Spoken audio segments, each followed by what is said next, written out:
Okay. Well, thank you everyone for coming.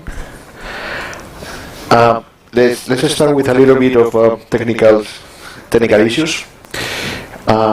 This meeting is being recorded and it's been also sent live on internet with YouTube channels and on Zoom. So you don't need to tape it. You will have all this meeting that we're going to have. The recording is going to be available in the Ukraine Municipal Infrastructure Program page.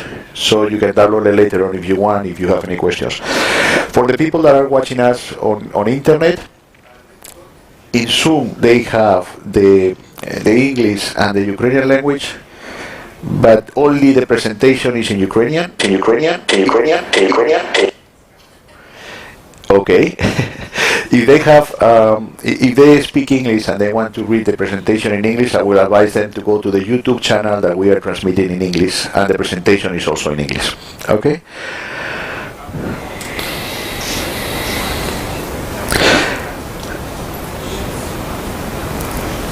Okay.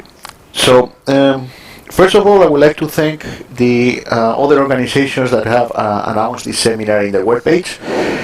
Proof Build, the Ukrainian Association of Consultant Engineers, Min Region, and of course UMIP, the Ukrainian Municipal Infrastructure Support Program, that they have announced it.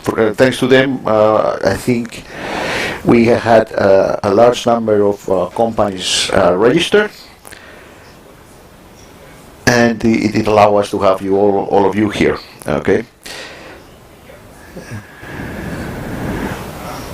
Okay, what are we doing here? We are giving this seminar just for contractors, okay? We are going to give specific information on the contract conditions that we are using to contract the works for energy efficiency projects in UMIP. And it's going to be specific and technical, so if you are not directly involved in preparation of the bid documents and the tender dossiers, or if you are not directly involved in deciding whether your company should participate or tender or not, maybe this will be a little bit too technical for you. But just bear in mind that this is for seminar for contractors. Why are we doing this? The thing is, we have been going on, UMIP has been going on for a long time already, since 2015. The energy efficiency project has been mostly tendered during the last year. And we have had a mix, let's say, a mixed success. There has been, at the beginning, there was some success in tendering dossiers. There have been contractors bidding, and we have some projects going on. On the other hand, in the last half of last year, of 2021, we have tendered a large amount of contracts, and they have been unsuccessful. Only one contractor showed up, and it was not really what we were expecting. So we have been contacting a lot of you. Some of you got our phone calls and our emails asking why you did not participate, because a lot of you asked for the tender dossiers, but then not many of you submitted a tender.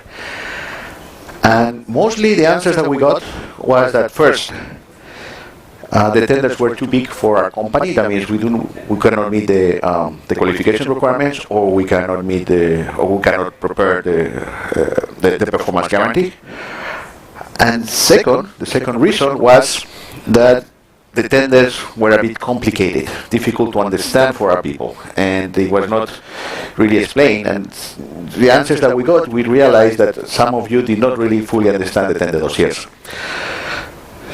So to try to fix these two issues, we have come up with a different way of tendering that will allow to have smaller tenders. It will be big tenders, but it will be lots, so smaller companies will be able to participate without any problem. And also, we have decided to give this seminar to all of you, and also to keep this in internet, so possible bidders can see in the future, and to really clarify all the details on how to prepare a tender and how to bid for UMIP, how to prepare a successful bid. Okay. So we're going to talk about is basically a brief introduction of what UMIP is. What are we looking in the energy efficiency in buildings projects? Then we will go in the procurement process, so you can understand how the full process is being thought. Then Natalia, which is the procurement expert, will go in the details in the tender dossiers, so you can understand how the tender dossiers must be elaborated. And finally, we will briefly discuss how the contract conditions will be if you are a successful winner, and also, last but not least, which is very important for everybody, is the environmental and social management plans and what we're planning to do. Okay. So UMIP is a program developed with the Ministry of Communities, Territories, Development of Ukraine, Ministry of Finance, and the European Investment Bank. Basically, it's a framework contract that has like 400 million euros to invest in municipal infrastructure programs. It is divided in 5 main sectors. It works on district heating, municipal lighting, water supply and wastewater, solid waste, and then in energy efficiency in buildings. What we are going to talk today is about energy efficiency buildings. Do not think that the tender dossiers in the other sectors are the same, because no, the contract conditions and some of the tender dossiers are different depending on the sector that you are. Of course, the processes are the same, but some characteristics are different. So just we're going to focus only on the energy efficiency works in public buildings. The organization of UMIP is basically right here, which is basically the most important ones are the PIU, where it's called the Project Implementation Unit. These are groups that are inside the final beneficiaries, which in this case are usually either the cities, city councils, or oblast. Okay. This group is the one that is responsible for implementing the project and to manage the whole program within their city. So how it works is a city, when a city decides to participate in the UMIP program, it creates an application and it sends this to the steering committee. The steering committee decides if that city is or that oblast, and the works that are proposing are okay for UMIP. They meet the criteria, and so they accept it, and then the city or the oblast forms a group of people formed by their employees, which is called PIU, and they are the ones that are assigned and are to the task to develop the project. PIU, basically for the contractors, is the important counterpart. The PIUs are the ones that are issuing the tender dossiers. The PIUs are the ones that then later on are fulfilling the role of project manager during the implementation. They are not alone. There is inside the main region, there is a group formed which is called PMSU, Program Management and Support Unit. And they are actually giving the frameworks, they are giving the rules, procedures, and they are actually helping and assuring that the processes made by the PIUs fulfill all the criteria that are needed. PMSU, of course, has the reports and has contact with the steering committee, but also coordinates with the European Investment Bank. All the processes that we are going to talk about requires the non-objection from the European Investment Bank, so all the processes are monitored. And we are here. We are a technical assistants, and we are supporting the PIUs in implementing the project and in the relation with the PMSU.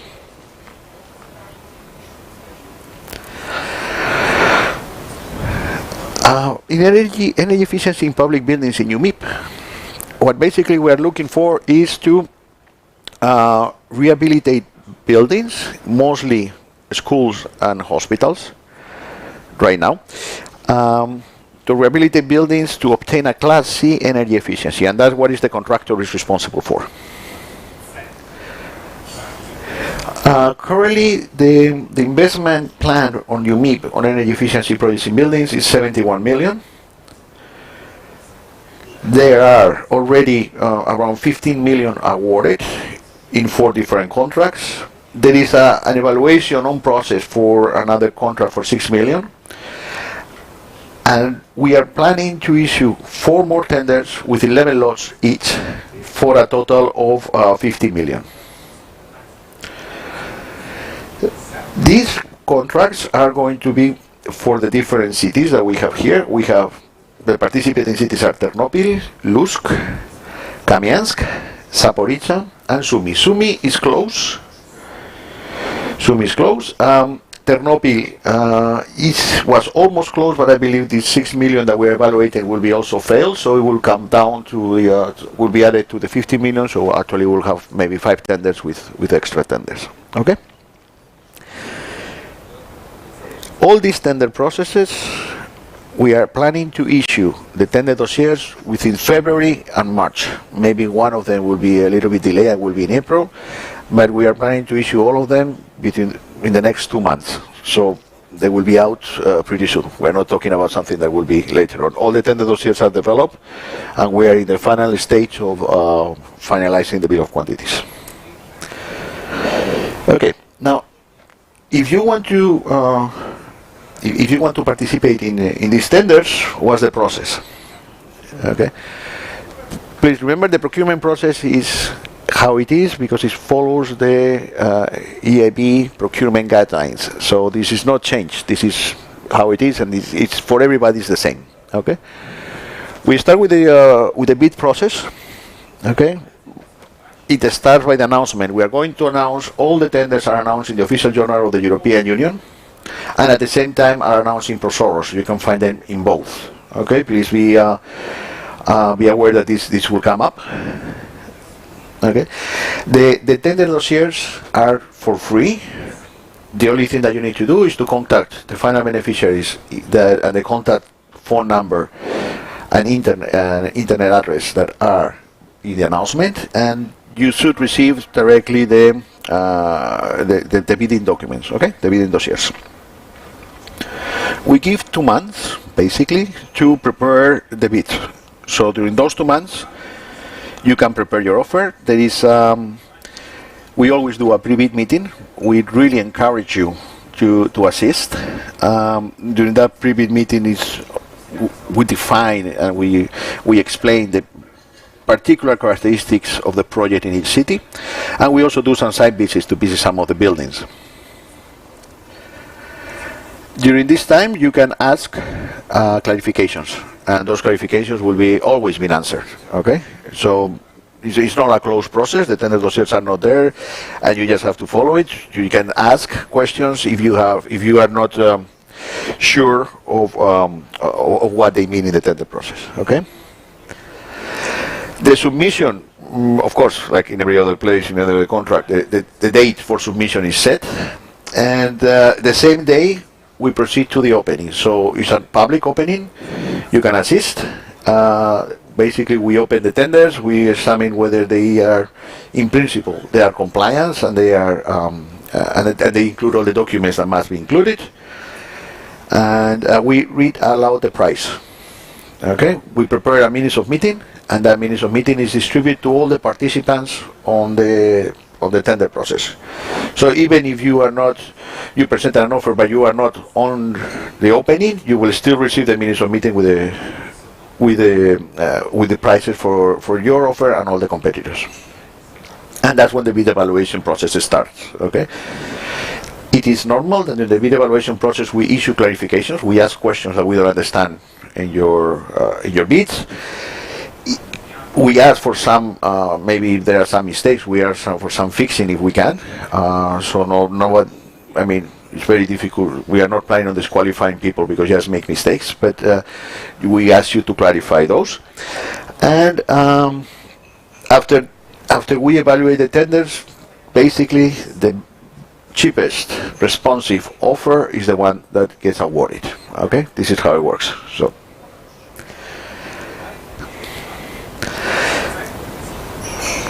Once the evaluation report is developed by the PIU, that means by the final beneficiary, it is sent to the PMSU, which reviews it, and then it is sent to the bank for the knowledge option. So the award process is quite clean and is quite transparent, and there are several parties involved. Okay. Now, once it is decided and the evaluation process and the evaluation report, has got the no objection from the bank, we start with the award process. The award process, the PIU or the tender committee issues an intention of award. This intention of award is also sent to all the participants in the bid. So even if you are not awarded, you will still receive a notification in which you are informed that the final beneficiary has the intention to award this bid to whoever company is the winning, right? And after you receive that letter, we usually give 10 days, what is called 10 days for a standstill period, in which you can present claims or allegations. If you are the cheapest one, for example, and you are not awarded and you want to understand why, you can always, ask what was the reason for not being awarded. Okay. After this standstill period, after no complaints have been received, we issue the letter of acceptance. That is only sent to the winning company. And after receiving the letter of acceptance, you can be sure that you have won the contract and that you can start proceeding with preparing all the documents. We usually give 28 days to prepare the documents for signing the contract, and 28 days after, you can sign the contract and start with the contract implementation. That's the moment of the contract signature when the guarantees have to be provided.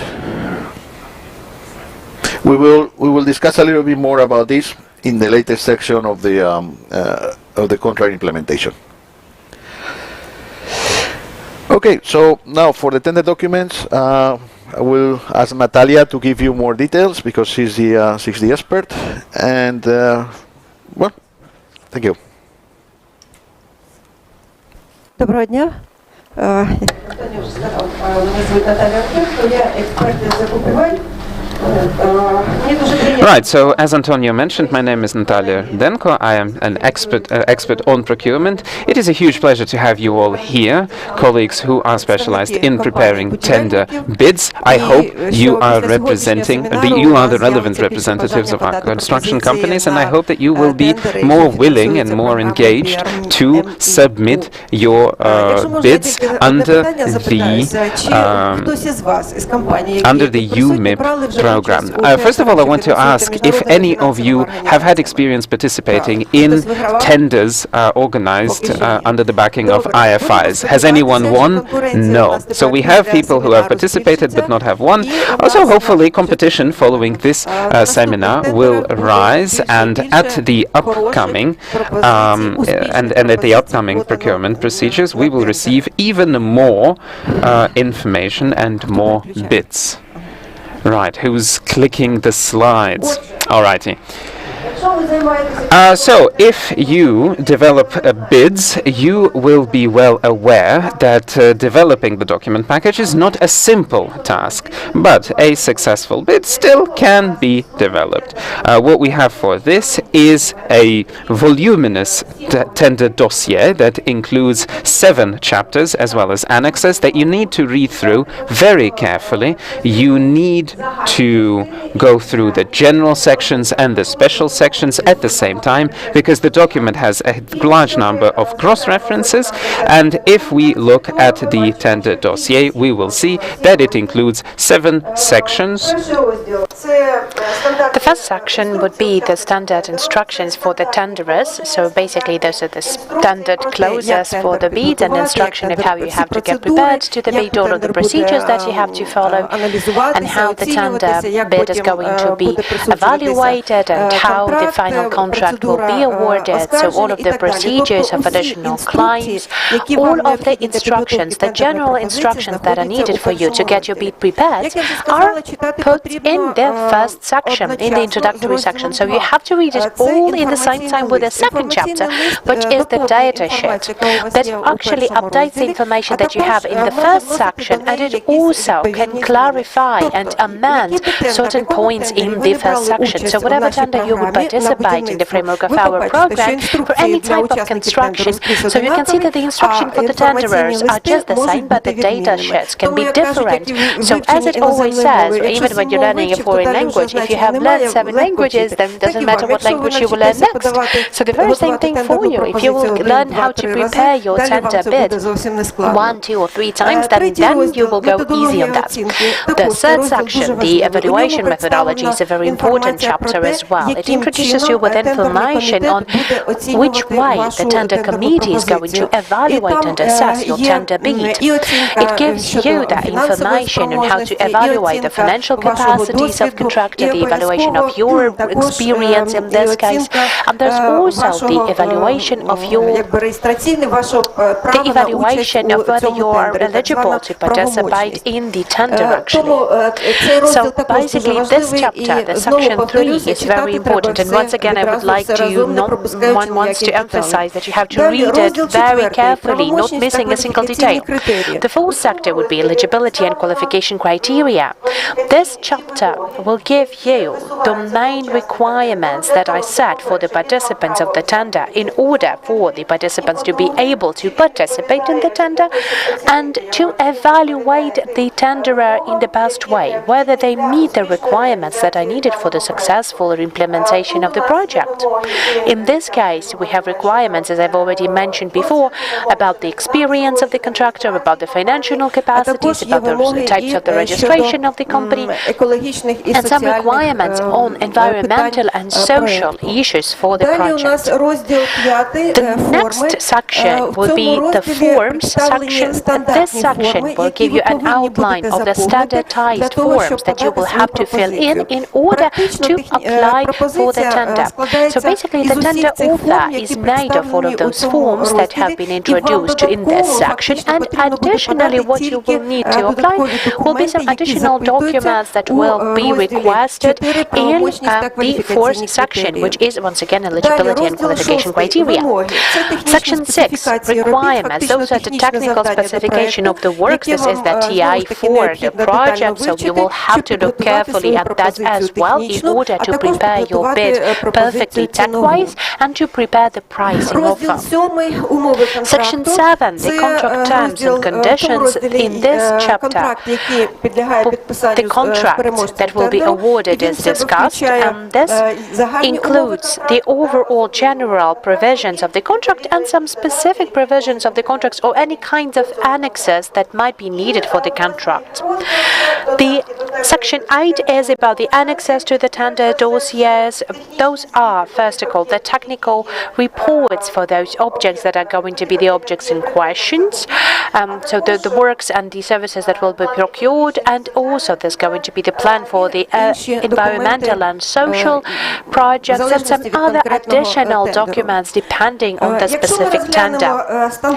If we will take a look at the standards, at the standard format of the tender documentation and the tender dossier, then we will see that in the overall instructions there is the 7, like a magic number. So we have this instruction for the tender, but for the tenderers, for the tender participants, is made up of 7 provisions as well: the general chapter, the overall tender dossier, the preparation of the tender dossier and tender bid. So we're just speaking about the instruction that you have to read in order to get prepared for your bid. Preparing your bids, opening your bids, what is the procedure behind that, the evaluation and the assessment of the tender bids, and awarding the contracts and claims, additional claims. So those are the main parts of the instructions that have been created in the tender documentation, the tender dossier as well. I would like not to get in-depth into details because there's lots of details that have to be covered, but you will have to read it all because basically there's many details that you have to cope with throughout the tender dossier. So if we will take a look at the general provisions, so what do we mean in the general provisions? First of all, it's the overall volume of the tender that is in discussion. So what is the main subject of the tender, who is the one that is, in our case, the main beneficiary. This is about the city councils or their municipal enterprises. What is procured and what are the lots included there? You will have to read the instruction and you will have to read the data sheet that is also explaining all of this information in details. In the same time, when the volume of the tender is discussed, there is the overall examination of the works that are needed, and there is a cross-reference to Chapter 6 of the tender documentation. That's, if you remember, that all works, information on all of the works that have to be done during the tender is presented. In the second section, in the second provision, there is also the description of who supports our project financially. You know that the project is supported financially from the framework loan of the European Investment Bank and co-finances by the beneficiary in city councils most of the time, because European Investment Bank is not financing the VAT specifically, then the co-financial participation is being done with the own cost of beneficiaries. They're covering the VAT. In this chapter, you can also find the information that the bank does not support those contractors, both the natural persons or legal entities, that are under the sanctions of the European Union. Whether there's direct sanctions of the European Union or there was indirect sanctions of the European Union by the Security Council of the UN, according to the Article 41 of the Statute of the Organization of United Nations. In order to check whether your company is not under the sanction, but just not to check, but to prove that the company that is participating in the tender is not under the sanction list, the company, the participant, the tenderer has to provide so-called declaration of integrity. The declaration of professional integrity is a very important document. This document is an annex for your application letter, and basically that is in your integrity declaration. You also have to declare that, so you will have to provide that you have to prove that you're not in any sanction list, that there are no criminal provisions that have been opened. There's no criminal provisions due to the unlawful behavior, and the results of the previous projects, just to prove that they have not been declined in the contract before. This document is very important, so they have to be signed by the authorized person. If it's going to be a joint enterprise, or if it's going to be a consortium or the union of the companies, so it has these letters and these documents have to be signed by each participant of this entity. If this declaration is not being provided, then out of principle reasons, then the tender bid is going to be disqualified. It's going to be disqualified. It's not going to be evaluated and assessed further. In the provisions 3.31 and 3.5, it is also has more qualification on the prohibited behaviors. You can take a look at that in our main documentation. What do we include under the prohibited behaviors? We're speaking about the frauds, the money laundering, corruption, any kind of fraudulent actions and support of terrorism. So all of those actions are prohibited. And according to these points, according to this provisions 3.1, 3.5, the companies that have been seen and have been reported in these prohibited behaviors, they are not eligible to participate in these tenders, and they're not eligible to participate in our tenders and in the implementations of the contracts. Again, you will have to sign these declarations, and this declaration also includes these points that you will follow the high standards of integrity and you have not been participated in any kind of prohibited behaviors before. This question is about the unjust behavior and those provisions that we have in our tender documentations on that, on the prohibited behaviors. They have been prepared based on the policies of the European Investment Bank on procurement and on the provisions of European Investment Bank on anti-fraud policies. You can find those policies at the site of the European Investment Bank, and you can even, some of them are even translated. Who can participate in our tenders? So who can participate in the tender? The tenderers can be the participants of all of the countries. You have to keep in mind the sanction list.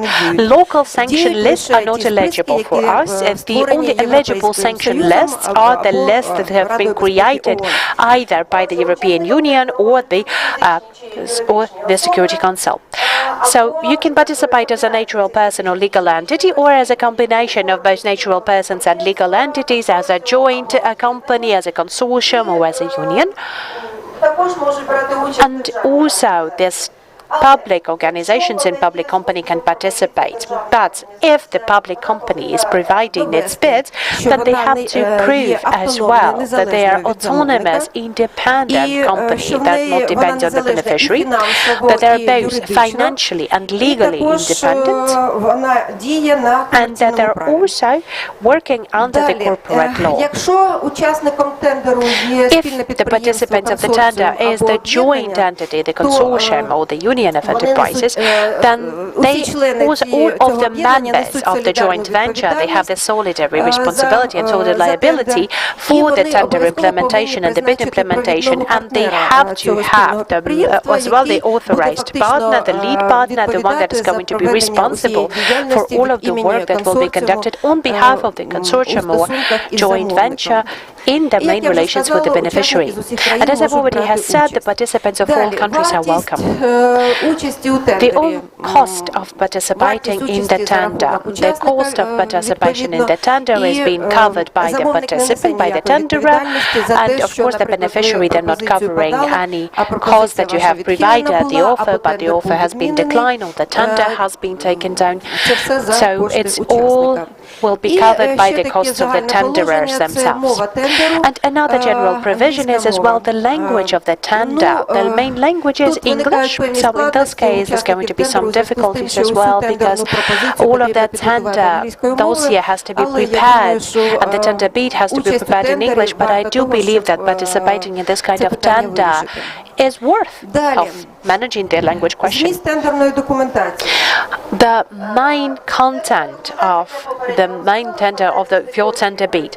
You can remember there are some certain chapters that we have discussed before. I'm not going to get into details with that, but I would like to remind you that you will see the notification that the tender is going to be launched in the official newsletter of the European Union, or in Prozoro website, or the website of our contractors, of our beneficiary, which is the City Councils in Ukraine. The main notification is not the part of the tender dossier itself, but the notification will also indicate the contacts of the responsible people of the POs that will provide you all of the detailed tender dossiers.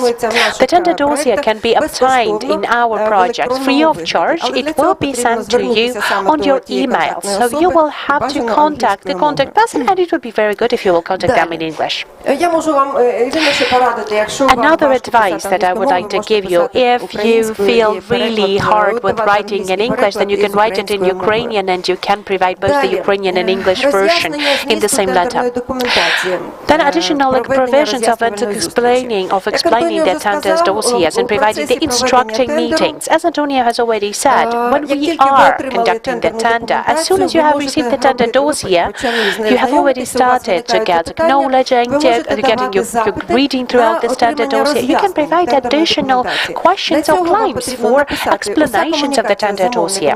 All of the communication is only provided in writing, so you have to write a letter with your main questions and claims. You will have to make a claim, and you can do that throughout any time when the tender is being prepared, but not later than 14 days before the bid is provided.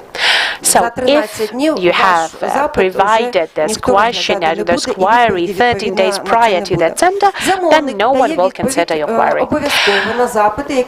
The beneficiary will have to answer the queries and claims that have been provided in the reasonable terms, and the answers are going to be sent to all of those potential tenderers, to all of the participants and possible contractors that receive the tender dossiers. It doesn't really matter what they will participate in the bids or no. So we'll basically send in the answers to all of the claims that we have received. So the beneficiary are answering all of the questions that they've provided to all of the parties, all of the people who have applied for receiving more detailed tender dossier. Throughout the period while we're preparing your bid, we're going to have a pre-tender explanatory meeting and instructing meeting. At this pre-tender meeting, we will invite all of the people who have received the tender dossier. If you were not able to attend, that's okay. It's not going to be the critical mistake from your side. Your offer, your bid will not be disqualified if you will be absent at this meeting. The only problem is that you may be losing this opportunity to have a visit to the main objects of the infrastructure, because we have those visiting trips before, just to first of all examine the overall situation with the objects in question. Before these meetings, we have minutes prepared, and those questions that we had that have been raised during these meetings and the questions that we have received before the pre-tender meetings, that all being thoroughly discussed in the minutes, we're answering all of these questions, and the minutes are sent to all of the potential attendee participants, to all of the entities that have asked for the tender dossier. The next issue is again providing amendments to the tenders dossiers. So yeah, the meetings may be, or you have found some questions about the tender dossiers that have been provided, you'll need additional clarifications, and after the clarifications you have understood that maybe there are some amendments that have to be made in the tender dossiers. You can do that through amendment, so there is an official amendment for the tender dossier that is issued, that is considered then a part of the tender dossier overall. Then again, at any moment the beneficiary can provide the amendments to the tender dossiers. If those amendments require additional works from your side, additional research or feasibility studies or additional documents from your side, no, you can never know for sure. So we can prolong that time for providing the bids. What else should we cover? Preparing the bids. We will now take a look at some documents that are included in our offers, in our bids. First of all, you have to have the letter of the providing the tender bid. Just give me a second, I will take a look at that. So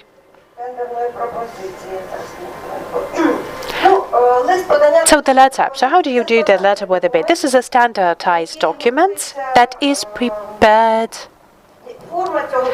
The main form of this document, I just will try to do that carefully. Okay, so the letter for the tender bid, that is a standardized document that is included in the section 5 forms. So under section 5 you can find the standardized version of this letter.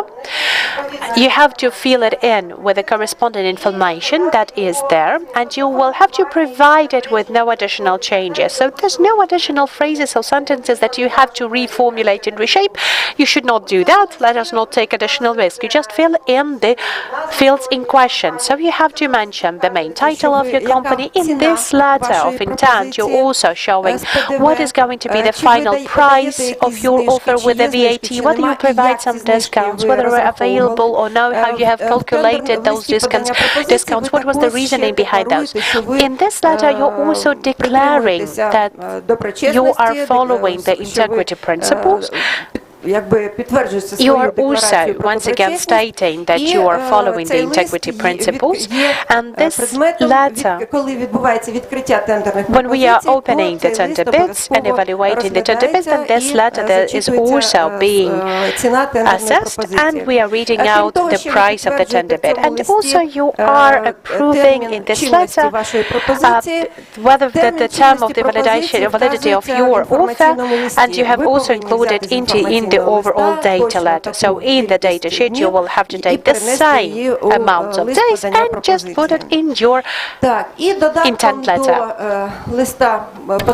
And then an annex to your bid submission letter is the declaration of professional integrity. Then another important document is the act of attorney authorizing your relevant person to sign the bid. As you are well aware, your bid needs to be signed by an authorized person, so the document authorizing them could be an act of attorney, or where your director is signing the document, you might provide the order assigning the director to his or her position, or you might also provide an extract from the state registry indicating who the director is. You will need to indicate their first and last name, and obviously the person needs to be the same as in the registry. If you are bidding on behalf of a joint venture or a consortium, then each of the consortium members will have to provide their relevant documents authorizing the lead partner to sign the bid. We need to make sure that everyone's authorized. You are also providing a copy of your registration documents and your charter. Most likely this will be the extract from the state registry for a Ukrainian company. Then you need to provide the returnable bids indicated under Chapter 5. So all the forms that you will be filling in as you prepare to provide your bid need to be included in it. Don't forget any of them. This is incredibly important. And you also need to provide documents indicating your eligibility and qualification. Then in Section 4, we have eligibility and qualification criteria. So based on these requirements, you will be filling in your forms. Make sure that all the forms are included in your bid. Then, moving on, the bid also includes the agreement on the creation of a joint venture. So if you're bidding on behalf of a joint venture or a consortium, you need to provide your joint venture agreement. If you have no such agreement, you may provide your letter of intent, which will explain that you have the intention to strike an agreement with such and such partners should your joint venture be awarded a contract. But the draft agreement needs to be provided with your bid as well, and the draft needs to indicate very clearly which of the companies forming the joint venture is responsible for which part of the works. Then guarantees, banking guarantees need to be provided to support your bid. You will need to receive it from your relevant bank. You probably have experience doing this. What I want to stress your attention towards is that the guarantee needs to be valid for the same period of time as your bid, plus 28 days. So it needs to be some 28 days longer. Plus, there are a number of requirements in terms of which banks can provide the guarantees. Your bank needs to comply with rating requirements. Please make sure you have a look at the information list. I think it's clause 16 or 17, which states the requirements in terms of banks providing guarantees. Then the next block is the technical bid in line with the data sheet. So you will have to provide your technical proposal. You will have to draft it, develop it, and provide it, of course. I will dwell on its content just a little later. Now, also, a bill of quantities needs to be included in your bid, the schedule of financing in line with the data sheet requirements, as well as any other documents. So the number of documents is quite significant. Some of them need to be developed by you independently. Some of them are templates that just need to be filled in. The templates can be filled in, sorry, not the templates, the standard documents can be provided in English, in Ukrainian, such as the extract, the excerpt from the state registry, your registration documents, etc. Obviously, they will need to be certified by an authorized representative, say your director. You need to stamp it properly. I guess you know the drill. I mentioned the banking guarantees. Oh no, actually, I haven't finished. I haven't mentioned everything that's important. So now, forfeit of the tender security. So without a guarantee, your proposal will not be considered at all. It will be turned down if you do not win the tender. The guarantee will be returned to you expediently, along with the information that you have not been awarded the contract. Where you succeed, no, sorry, if you forfeit your bid. So you submitted it originally, the beneficiary is considering it, and before the final results are announced and before it becomes invalid, you want to rescind it, you come up with a letter saying that you don't want to participate anymore, then your guarantee will be held by the beneficiary. Then, if you are awarded the contract, if you are successful, but you refuse to sign the contract, the tender guarantee will be held by the beneficiary. If you are awarded the contract, but you, for whatever reason, decide not to provide contract performance guarantees, your banking guarantees again will be held by the beneficiary.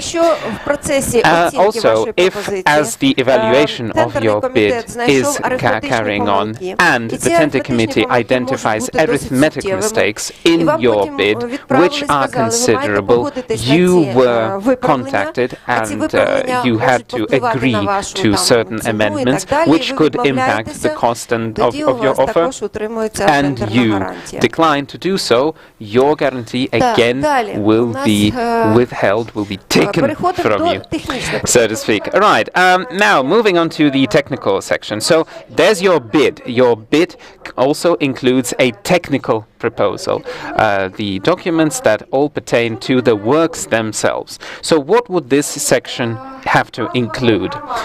First of all, you need to include the basic program of the main works under the contract. The template for it is included in section 3 of the tender dossier. Then this basic program includes the organization of the construction sites and the definition of your method statement. You need to indicate which working methods you will be using and approaches. This needs to be included. You need a mobilization schedule. These are all, of course, preliminary. At the moment, at the point where your contract will be signed, we will be able to elaborate these details to elaborate these parameters in greater detail. But at the bidding stage, you still need to indicate your general intention, your general approach. What will be the timeframes for design works? What will be the timeframes for actual construction work? Then acceptance procedures, etc. You need to indicate these things for the beneficiary to have a general idea. You also need to indicate how you will engage equipment and other material assets, how production works will be performed. You need to indicate the beginning and end, the timeframes, as well as the list of main materials. Also, your technical proposal needs to include the list of key personnel suggested by you. There's also a template available for that. They're called CON2 and CON3. I mention all of these names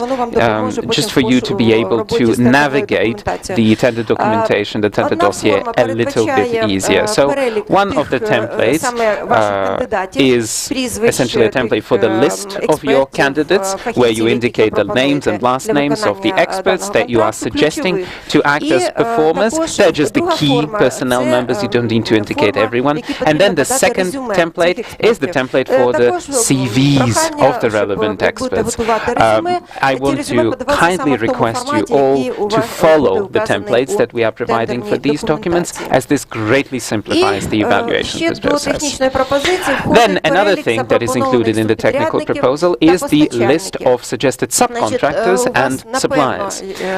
It is highly likely that you will have subcontractors, that you will have suppliers, and we have the template PS1, which is where you indicate the list of your subcontractors. If you already have contracts with them, you can attach them. If you don't, you can provide letters of intention indicating that you have preliminarily agreed with the subcontractors, that you have an idea of which works they will be performing and which assets they will be providing. That is what you indicate in template PS1. I think that's it on subcontractors. You also need to indicate the technical parameters of your equipment. There's the EC1 template. This is where you indicate a description of the materials and equipment that you will be using as you perform the contract. Another thing I have to mention on subcontractors, the tender committee does not evaluate usually the financial reports, the balance sheets of the subcontractors. This is not required. But what is going to be evaluated is the following. If a subcontractor will be performing more than 10% of the contract amount, their experience, their equipment, their capacity in terms of human resources will be considered and evaluated. So your subcontractors, information on your subcontractors will have to be provided using the same templates as for you. You'll just have to indicate with an asterisk that these templates pertain to your subcontractor or subcontractors. Right. So I have this slide just to indicate just to show you what the EC1 template looks like. So you indicate the technical specifications here. We have requirements, and what you need to do is indicate whether the equipment you are suggesting is in compliance with these requirements. If they are not, you need to indicate to what extent they are non-compliant, but you have to remember that the equipment and the materials that you are suggesting should not be inferior in their characteristics than the requirements indicated in the requirements. Then we move on to the pricing tables. So they include 3 tables, as a matter of fact. So the first one is the most important table, the filled bill of quantities with prices. This is what you need to fill in. Then the table of currency payments. The table of currency payments should only be filled in for participants who expect expenses in currencies other than hryvnia. We run all our tendering in the Ukrainian hryvnia, but if you intend to procure materials or equipment abroad, and you will be paying in foreign currencies, and if you wish to be compensated for these expenses in a foreign currency, you will need to fill in this table, this template. I will give you a closer look at it a little later. And then the third table is the price correction table. Projects usually take a certain amount of time, several years sometimes, and of course price changes may occur as the project is implemented. Some prices can grow, some prices can fall, depending on the situation. And if you wish to be compensated for the change, the growth in prices, you will need to fill in the price correction table, and I will give you a closer look at it a little later. The only thing I want to mention at this point is that the price correction table only pertains to the Ukrainian hryvnia. Since the contract currency is the hryvnia, we can only correct prices in hryvnias. We cannot do the same for prices in foreign currencies. As you are filling in the bill of quantities, you need to indicate all your different expenses. Let me show you the slide. Yeah, so I'm just giving you an example, a quick one. So this is what a section of the bill of quantities looks like. You will have the mandatory works included in the BOQ. What you need to indicate is the measurement unit and the quantity. Sorry, this will be included. The name of the work, the quantity, and the unit. So what you need to indicate is the price of a single unit, and as is probably customary for all bills, you need to include for all bids. You need to include all of your expenses, the VAT, the procurement of insurance, etc., etc. And then you end up with a total which includes VAT. So if the bill of quantities includes a certain type of works, and you have failed to indicate the price for these works or for this piece of equipment, for this asset, the tendering committee will assume that the price of this specific type of work has been included in the prices you indicated elsewhere. So this is a template that you cannot edit post hoc. Then, as Antonio mentioned, our tenders are going to be subdivided into lots. So if you are bidding on a single, obviously your proposal for each lot needs to be separate. You will have a reserved amount including VAT. So this amount needs to be carried over into the bill of quantities. These reserved amounts can be used in the implementation, during the implementation process, only should the project manager agree on behalf of the beneficiary, on behalf of the technical oversight authority. These reserved amounts are not supposed to be used up, but we still include them because they are available as backup and they should be copy-pasted into the BOQ. So what you receive at the end is the overall contract amount, which needs to be copy-pasted into your bid submission letter, and it is this amount that is then considered when assessing, evaluating your proposal. Here's the table for currency payments. So this is what it looks like, but it only pertains to you if you are planning to have expenses in foreign currencies.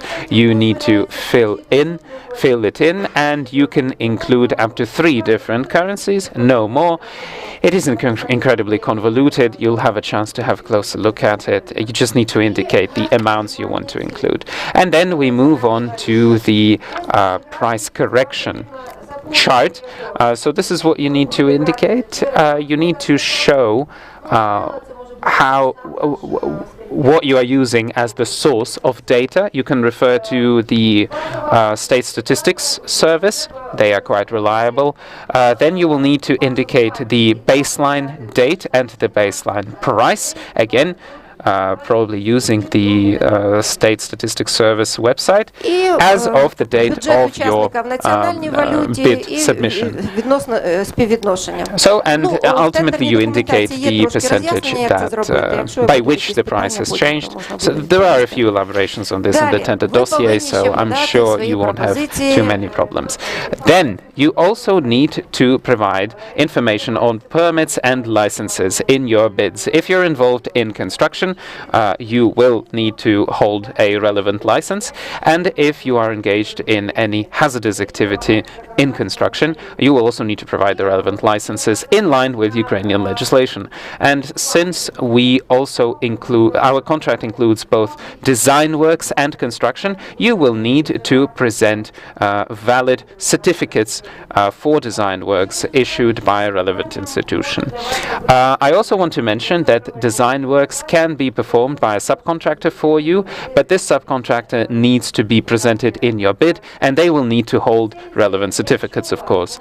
If you do not hold a license at the moment of bidding, you can provide a guarantee letter indicating that you currently do not hold a license,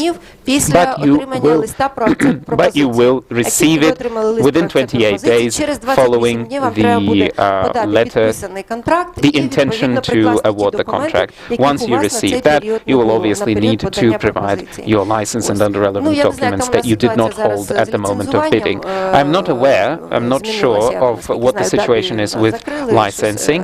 The old State Architectural Bureau has been closed down and the new institution is now in its place, but I'm sure you'll work it out. Right, and the same pertains to your qualification certificates. The situation is pretty much the same. You can commit to getting them in place in 28 days. Do we have any foreign? I think we don't have anyone representing foreign companies here right now, but they need to submit pretty much the same package of documents as national contractors, and also provide a document certifying that they have a representative office in Ukraine that functions in line with Ukrainian legislation, and they can also similarly indicate their intention to set up such an office within 28 days. Right, then information on contract non-performance. The information is important, but providing it is not difficult. There's the template, HIS1, on contract non-performance and legal action. You need to have a very close look at Section 3, the methodology, as well as Section 4, eligibility and qualification criteria.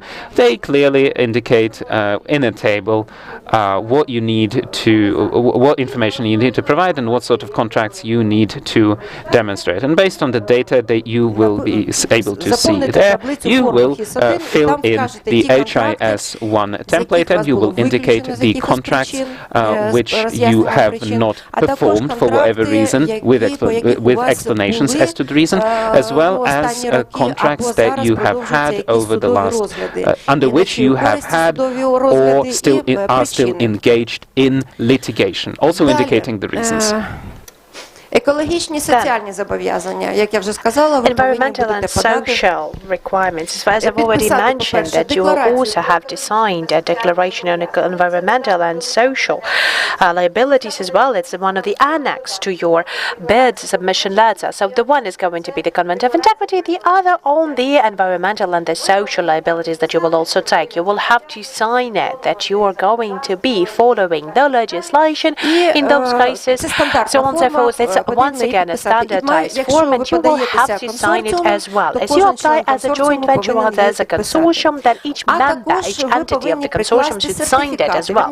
And you also have to add the certificate. Well, not add the certificate, but you have to fill in the form ESHS1W, and in this form you will have to note down the certificates that you already have. That might be a certificate based on the ISO 14001 or any other certificates that are just the same, or maybe you have been certified under the Ukrainian certificates, because we do have some companies that provide the very same certificates of international value, so you have to note down those certificates and just to note whether they are just the same, whether they are compliant with the international certificates.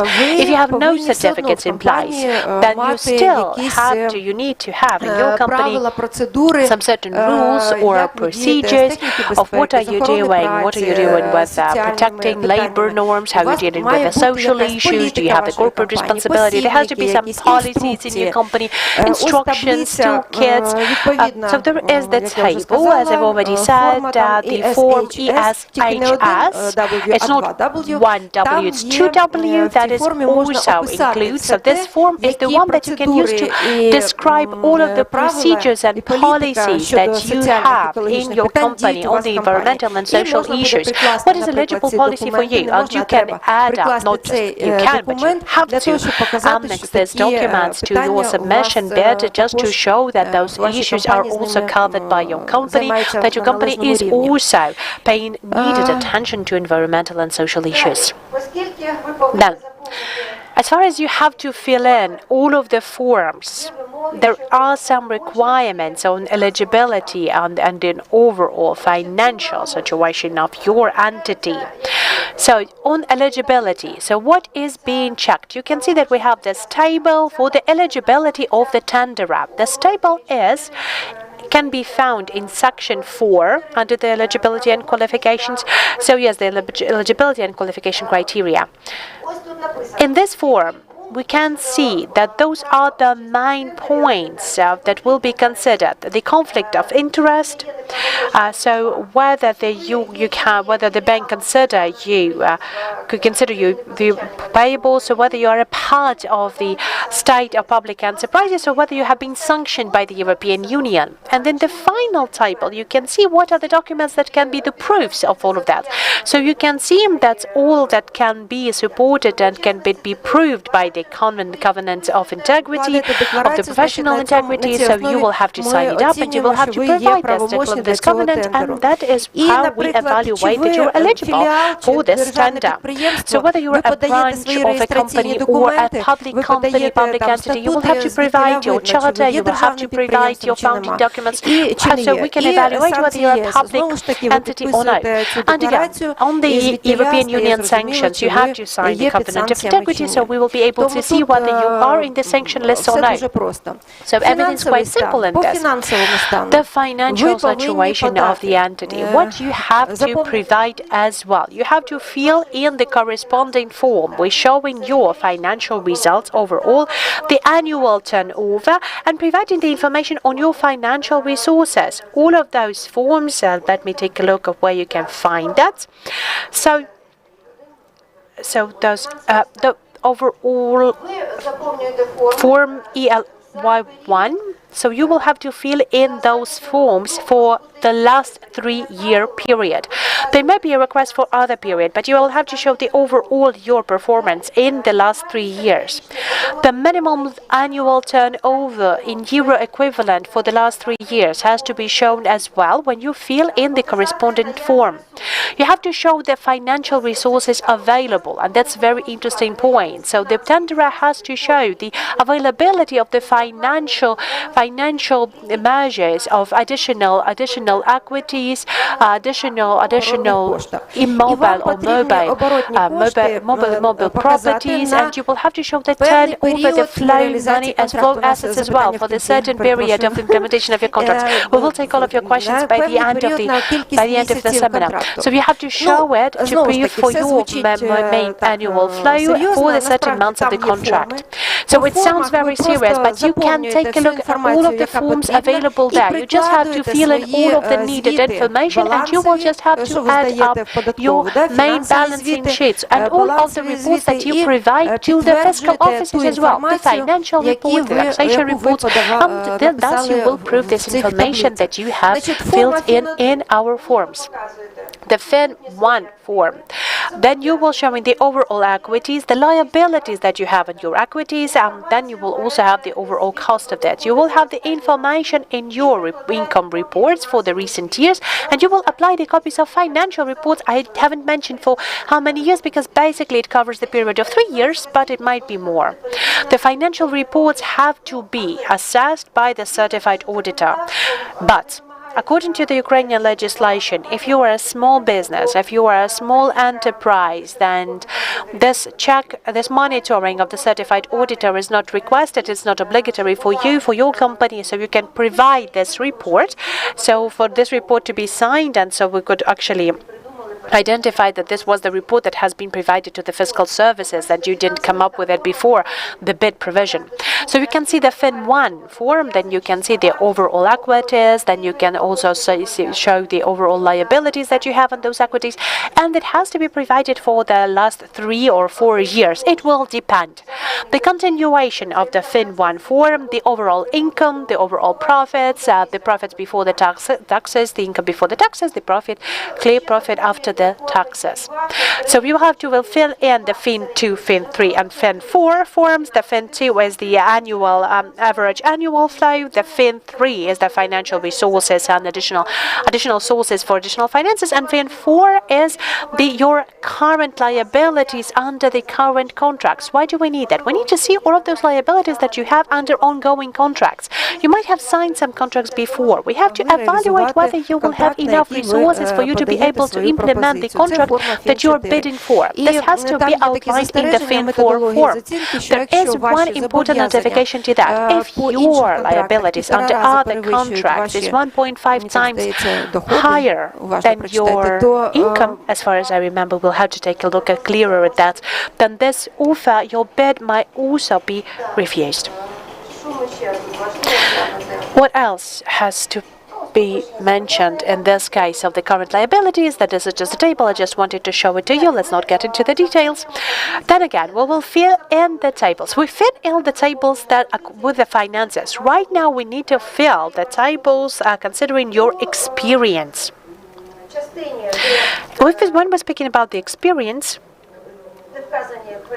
when we are showing this in the part 4 on the eligibility and the qualification criteria, there's going to be some requirement criteria established on those contracts that you have implemented throughout some number of years before. That might have been one big contract with a very specific volume, or there has to be a couple of smaller contracts. Again, there's going to be the specific amount of money is going to be mentioned. You will have to read it clearly, and you will have to fill in your tables about the experience. In these tables, you should show the contracts that are also compliant to the requirements at the term of the due date of its implementation, the main conditions and prerequisites of this contract, and the contact data for your beneficiary, for your clients, for us to be able to check how the contract has been implemented. In our tender dossier, we don't have the specific requirements for you to be providing the full contract with your application documents. But at the same time, if you would like to show what were the works that have been provided, what was the overall scale and volume of the contract, whether the works are eligible for our bid, for our tender as well, you can provide certain pages of your previous contracts just to prove your experience. This is about the general experience. The project management experience. You have to show some contracts where you have been the main contractor, not the subcontractor, but the main leading contractor that was managing the whole construction process. And the specific experience. In our case, we're not requiring the specific experience proofs. Again, the history of non-performance under the contracts or the pending litigation, it also has to be included. That is something that has to be included into the main documents for us to be able to check whether you're eligible and whether you're compliant with the qualification criteria. The cases of the non-performance under the contract that has been mentioned before, the qualification for the tender participation, and some of the qualification issues, the equipment. So you will have to show what kind of equipment is available for you, whether you have this equipment in your own company or some of the equipment can be rented out or leased. Not in all of the tenders that there is this requirement provided, but you have to be ready that this requirement will be included in the tender dossier. And your personnel, we have already spoken that it's also required in the main table, so it's all about the qualification criteria and about the subcontractors. I've also mentioned the most of the issues. Right now, the alternative offers are not eligible. So what do we mean under the alternative bids, alternative offers? In our, for example, TA, it has been said that you will have to construct something on this technology, this type of facade, but we have thought that this will be better, or any other thing will be better, or another technology will be better to use. Alternatives are not welcome. The alternatives are not eligible, so you should not prepare this kind of documents and you should not submit this kind of documents. The overall term that the date of validity for your offer is overall 120 days. It may be longer, might be shorter. Prolonging the term according to the main beneficiary request. Again, I have already mentioned that before, that the beneficiary can provide additional query for you to prolong the availability of your offer. Maybe there are some cases when the evaluation process, assessment process has been prolonged, or any other force majeure conditions came in power, that we need to prolong the overall term of validity of your bid. You can also refuse that. You can refuse the query, and you may not prolong the validity of your bid. In this case, the tender guarantee is going to be provided back to you. So you can agree to that, or you can refuse that. If the validity of the offer is going to be prolonged, there will be no additional amendments to the bid itself. All of the bids are going to be in their original case. Providing the submitting the bids and opening the bids. Just a couple of slides more. The procedure is just the same, very simple, very easy. In your datasheet, you're providing the time, the place of the bid submission, the bids that are going to be submitted after the indicated time, indicated minutes that is going to be included in the data sheet are not going to be accepted. Whether you can call out your bid, call out your offer, you can do that. In order to do that, you will have to make a certain notification to the beneficiary. It has to be signed by the very same authorized person that has signed the tender dossier for you. And you can replace it, so you can call it out, or you can substitute it till the final date of the bid submission. If you have called out your bid, then when the bids are going to be tender bid are going to be open, we first of all are going to be announcing the bids that have been called out. If you have replaced the bid, then you will have to provide the very same number of the original documents and the copies of documents as you have made during the original offer, and you will have to indicate it on your documents package that it is the replacement bid. So we were reading out the ones that have been called off, the one that are replacing the first offers, and then the current offers are provided. So I think I've got back a little bit in the slides. Okay, the offers that have been provided later than the terms are not going to be assessed. The opening of the bids, as Antonio has said, we are opening the bids as soon as the bids have been provided. If there's going to be, if you were, for example, given your bid to the office 101 and the opening of the bid is going to be in 205 office or 202, then you will have around 100 minutes to carry the packages of the documents to the certain locations. And you can even be present at the moment when the bids are going to be transported to the corresponding offices where they're going to be opened, in order to track the process. So we're not going to get into those details. The evaluation of the bids, that is another big chapter of the tender dossier. There is the instruction for the tenderers and the participants of tender to that. I think that you will have the time and you'll be able to read about that. Confidentiality. It's quite clear that everything is confidential, so there's going to be no information publicly available for all of your documents. So everyone involved in this process, they're going to sign the corresponding agreements on non-disclosure. So you cannot call directly to the beneficiary just to clarify some things. If you will have some questions and the evaluation process has been done, you can only ask your questions or queries in writing. So when we have the overall evaluations and assessment of the bids, then the beneficiary, maybe some documents are not clear for the beneficiary, so they have some questions towards that. Then the beneficiaries, they can send you a query of clarification. In order to fulfill this query, you will have some time available for you. Reasonable timing is provided for you, so you will be able to find the answers to the questions that the beneficiary had. Then we have the assessment and evaluation methodology, that is chapter 3. You will be able to read throughout that. We also have the opportunity to prove the arithmetical mistakes. So once again, we have some reserved amount of money. They have to be included into your offer with no changes. During the evaluation, they're going to be taken down, and if there's going to be some of the arithmetical mistakes that will have to be proved, and then you will have a query of whether you are ready with those amendments. The conversion rates of the currency is not about us, because we're all doing all of the calculations in hryvnia. The qualification of the tenderer, this again the evaluation process. We are checking out whether the forms and the documents that you have provided are eligible under the qualification criteria. And there's also the right of the beneficiary to consider all of the offers or refuse any offer. So basically, some of the bids can be accepted, some of the bids can be reduced, tenders can be called out. It's all about the beneficiary's will. But, it's not going to be just like out of nowhere. So there is some certain procedures that have to be followed during those cases as well. So it's all going to be following the rules of European Investment Bank. The methodology I have mentioned before. So what else do we have? The awarding of the contract. So when the tender bids have already been assessed and evaluated, and the lowest price offer has been qualified correspondingly, is compliant to all of the criteria and requirements that have been set, then the bid is considered the bid that has won the tender. In this case, there's going to be again the notification to all of the participants of the tender. They will receive the letter of intention of award.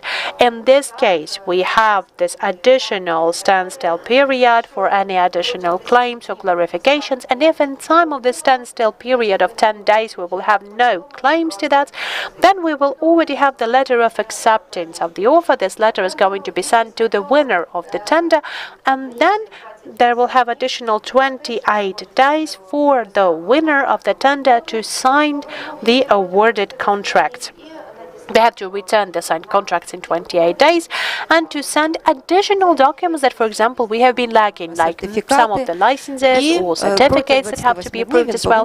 Throughout these 28 days, the winner has to provide us with the bank guarantees for the contract performance. So this letter of acceptance is not the contract itself, but it also has some liabilities under that. It is obligatory for both the contractor and the beneficiary. And the contract, and about the claims, the Sector 6, if you will have any claims or complaints about the overall processes have been done, the main complaints have to be provided to the PMSU.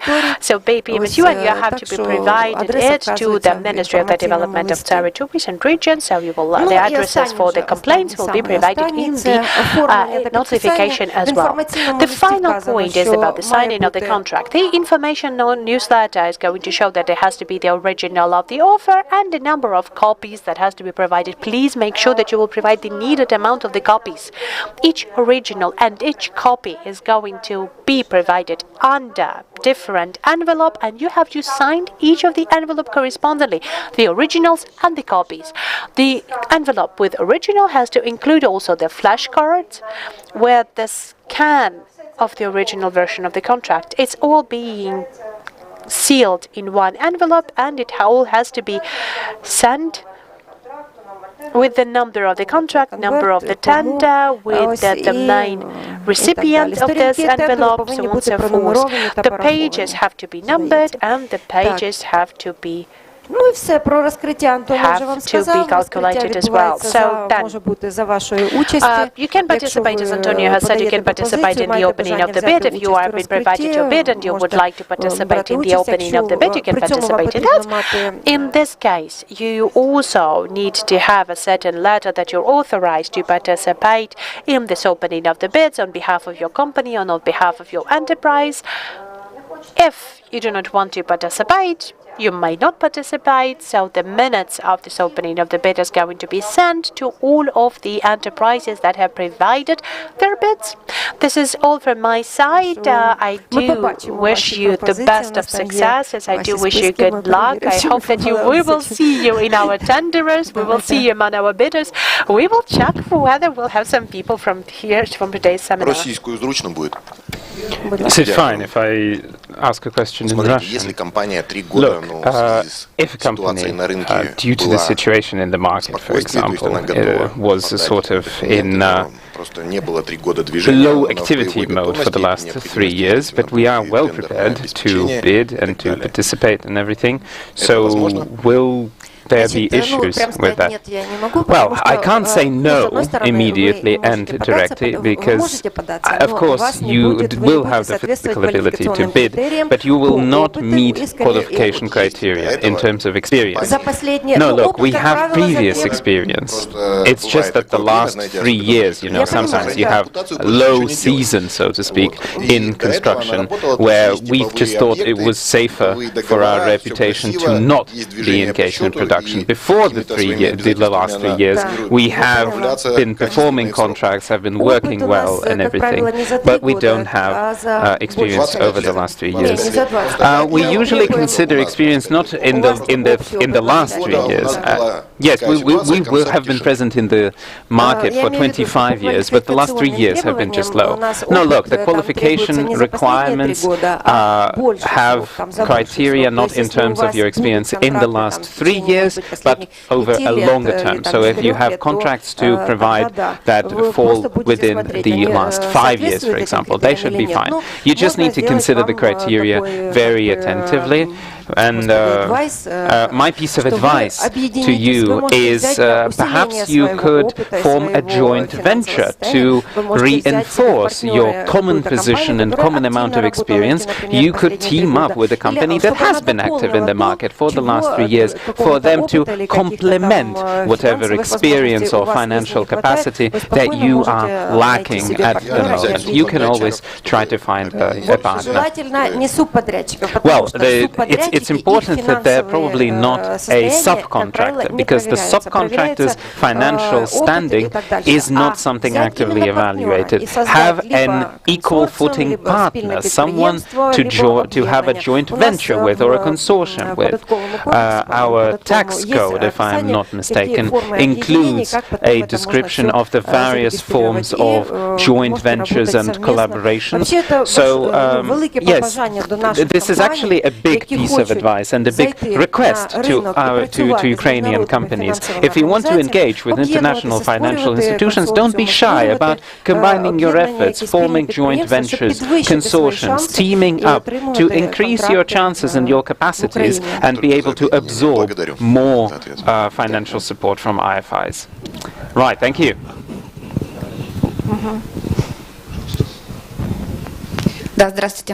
Right, yes, greetings. I'm representing Instanta company. My name is Inna Sukhostap, I'm the financial director. So the question is the following. It has been multiple times that we have run legal analysis and expertise of bidding documents for potential bidders under your project. And those who have requested our support have been unable to bid because the qualification requirements for the key experts are pretty high. The financial requirements are also pretty steep and quite stringent. If we're talking about annual turnovers over the last 3 years, companies usually meet that requirement, but there's usually a requirement to have a single contract on 10 million, 4,000, or 2 contracts of 5 million, or 3 contracts for 3 million. So I'm afraid, of course, I do believe that local Ukrainian companies of that size and capacity exist, but most, seeing this qualification criteria, simply refuse to bid and to participate.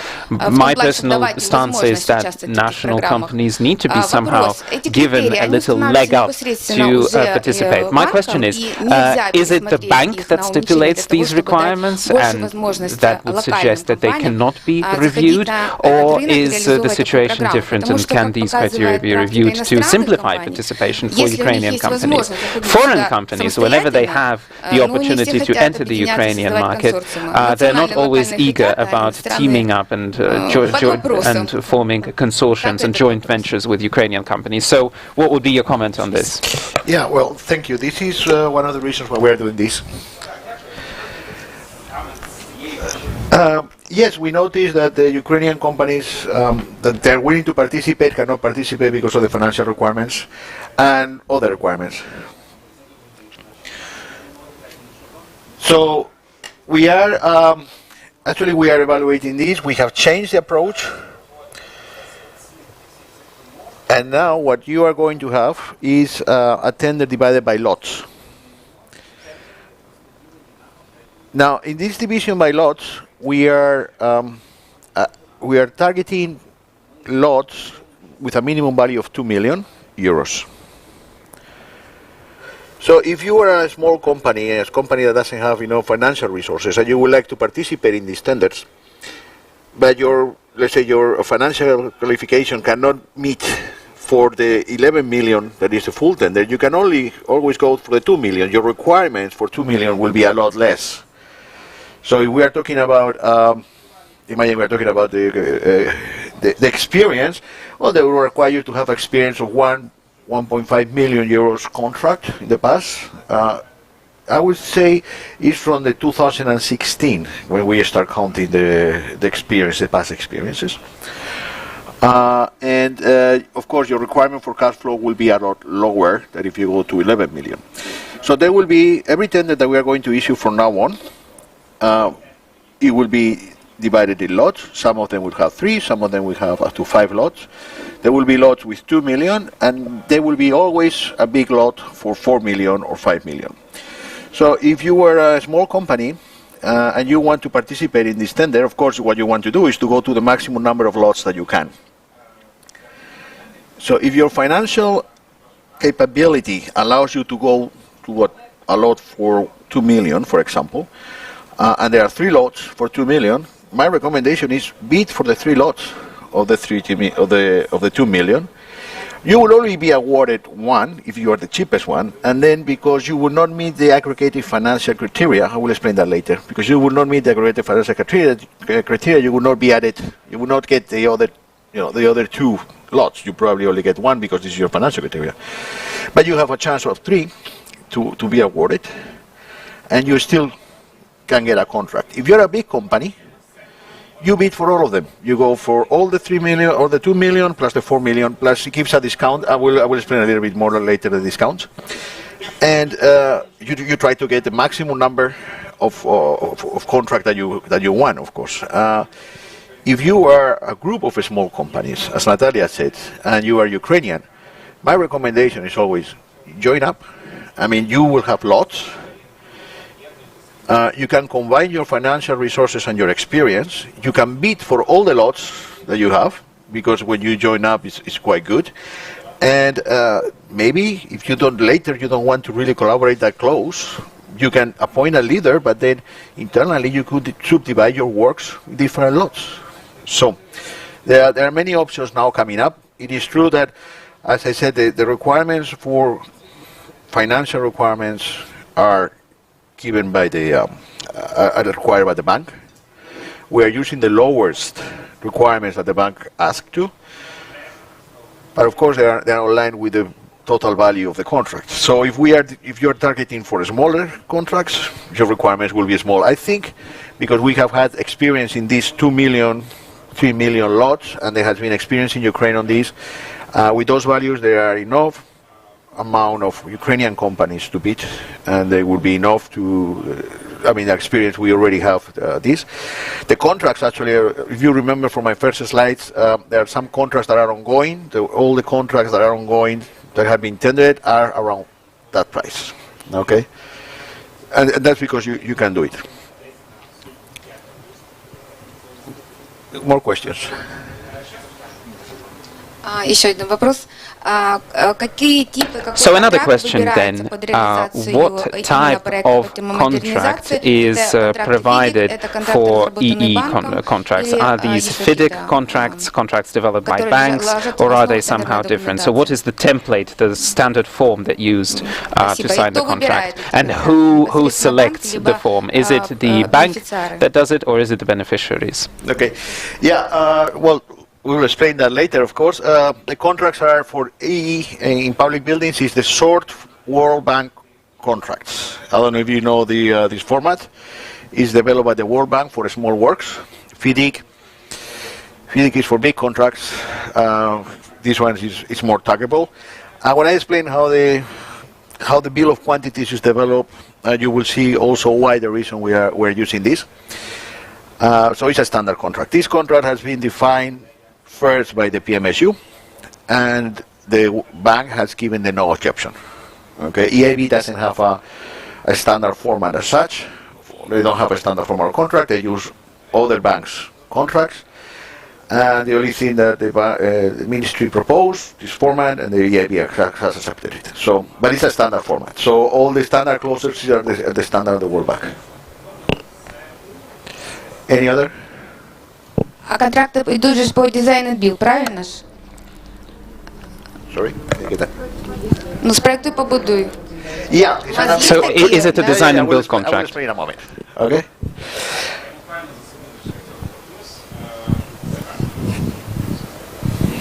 Доброго дня. В одному Right, one of the first slides actually mentioned that the tender outcomes are to be agreed with the Ministry of Regional Development and the EIB. Why so? This doesn't seem standard practice to me. No, it's not. It's not agreement. It's not agreement. It's the no objection. I mean, there is the evaluation, the tender evaluation reports are prepared by the PAUs, by the final beneficiaries. But the process of bidding is international competitive bidding. That means that the European Investment Bank has the right to reject the tender evaluation report. Okay. So what the function of the PMSU in this case is to receive the tender dossiers from the final beneficiaries and to assess whether that tender evaluation report is with the standards and the procedures of the European Investment Bank. If they are not, they ask to modify for the procedures basically, and then once everything is agreed, it's sent to the bank for the no objection.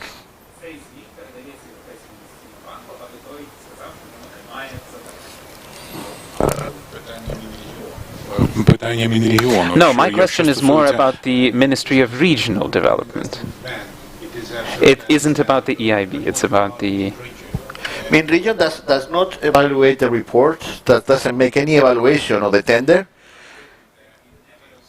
No, it's not really evaluation, it's the no objection. As I said, it's a no objection to the tender, which means Region say, yes, this tender evaluation report meets the requirement of the bank and we are going to pass it to the bank.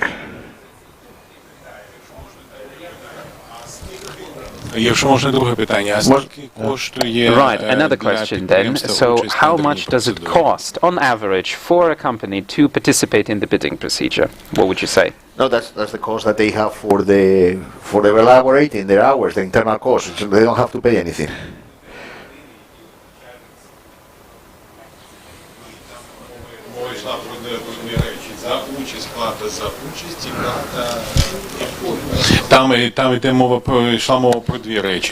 So you were mentioning two things. You said that we need to provide a financial guarantee as for any tender, and it said, you mentioned that we need to somehow pay for participation, or did I just understand you wrong? No, the question, the thing is that what it says in the tender dossier that the bidder makes the offer on their own cost. That means the hours and the salaries to develop the offer, the site visits, the transportation cost that he needs to do, that's on his own cost, and the bidder cannot ask for that money to the employer. Okay, not that there is no cost on the on developing the tender. Okay. Okay, we will talk a little bit more about these contracts and the lots as we move on. First, I wanted to say, okay, I mean, thank you, Natalia. The administrative part has been clear. We have to go a little bit over the technical part. The works that you will encounter in these tenders and the lots, basically in each building, are the same. They, of course, some of them have some peculiarities, but basically this is the list of tasks that have to be done for each building. And also it includes the extra works that are not really linked to the energy efficiency, but needs to be done in order to do it. For example, if we are changing the facade of a building, for example, of course, there will have to be a new rain correction system, because that will be taken out. If we are excavating around to isolate the plinth wall, there will be works, accessory works to finish it and to put some pavement on it, and that all is included in the bill of quantities for each of the buildings. Okay. The main objective, as I said, is design and build contract. The main objective is that after the works, this building can reach an energy C classification. Okay, that's the objective, and that's the word for the contractor. As we mentioned, the contracts are design and build contracts. the design, the detailed design has to be done by the contractor. In the tender dossier, what you have is first a dossier in each of the buildings, because of the we have visited the buildings and we have seen the works to be done. You have pictures, you have all kind of measurements, you have drawings of the current status of the building. This is how the building is right now. Right? Those measurements have been passed on to the bill of quantities. And what is required for the contractor is to actually develop the detailed design, to define the equipment and the materials that are going to include, how the mountain is going to be, etc. One important thing is, in this design and build contracts, if you have different buildings and those buildings will be worked on in different stages, you don't actually need to provide the design works during the first 6 months of the implementation of the contract. You can actually, if you are going to start construction within lots and you're going to start construction with 2 buildings, and then you go to the 2 buildings the following year, etc., then you can provide the designs as you need it. So you don't actually have to spend your time in the first 6 months just to provide designs. You can actually spread it out during the whole duration of the contract. Of course, the only condition is that without a detailed design and without a construction permit, a construction license, you cannot actually start in the building, of course. But that's the reaction, right? The designs can be subcontracted. You don't actually, as a contractor company, you don't need to get your certification as a design company. You can subcontract any of the design companies that already have the license. Okay. And as a part of your work during the contract implementation will be the Ukrainian author supervision works. At the end, you are the designers, you are the responsible for the design, and you will perform this author supervision. So you have to consider that in the cost of your bid. Okay. And last but not least, the contractor will also be responsible to obtain the expertise. Okay, the Ukrainian expertise, right?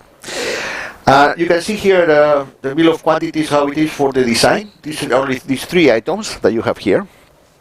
Okay, and they are obviously lump sum. They are for each building. So for each building, you can assess whether you will need more work for design or less works, etc.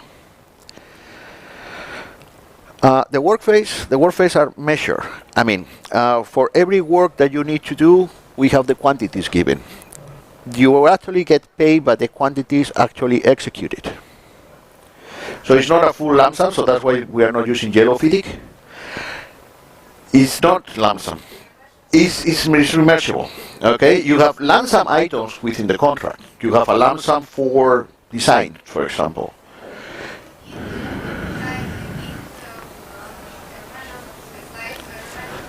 Yeah, correct. I mean, you have, as I said, the lump sums that you have are, please, Anya. No, back. Yeah, the lump sums that you have are concepts like this: design for a building. Okay, so this is, of course, the design involves a lot of works, building inspection, maybe testing, drawings, etc. That's a lump sum. Okay, that's a lump sum item that you have. But what in this kind of contracts, what is clear is that the measures are not going to change. I mean, if you have 700 square meters of facade, you have 700 square meters of facade. And if later on it's discovered that some of the facades do not need to be insulated, and instead of 700 you are going to implement 500, you get paid for 500. If the measures are wrong and instead of 700 you have 800, you will get paid for 800. Okay, because you have a unit price for each kind of works that need to be done. Understand?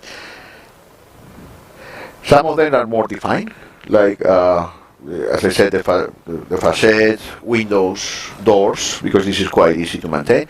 Some of them are a little bit less defined when we're talking about, for example, rebuilding of the heating system. That goes in the square meters of heating area. So you have so many square meters of heating area, so you define how much radiators you need. Ventilation system is exactly the same.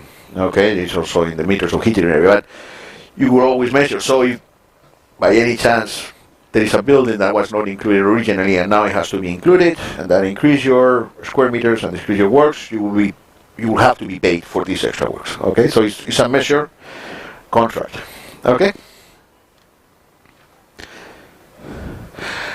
and this is what you have here. For example, if you look at this, we're talking here about the facettes. You see they are divided in facette preparation, they are divided in insulation, they're divided in structures if you have ventilated facade or just the blasters, and fillings if you have wet facade systems, and the same happens with all the rest of the items in the bill of quantities. Okay.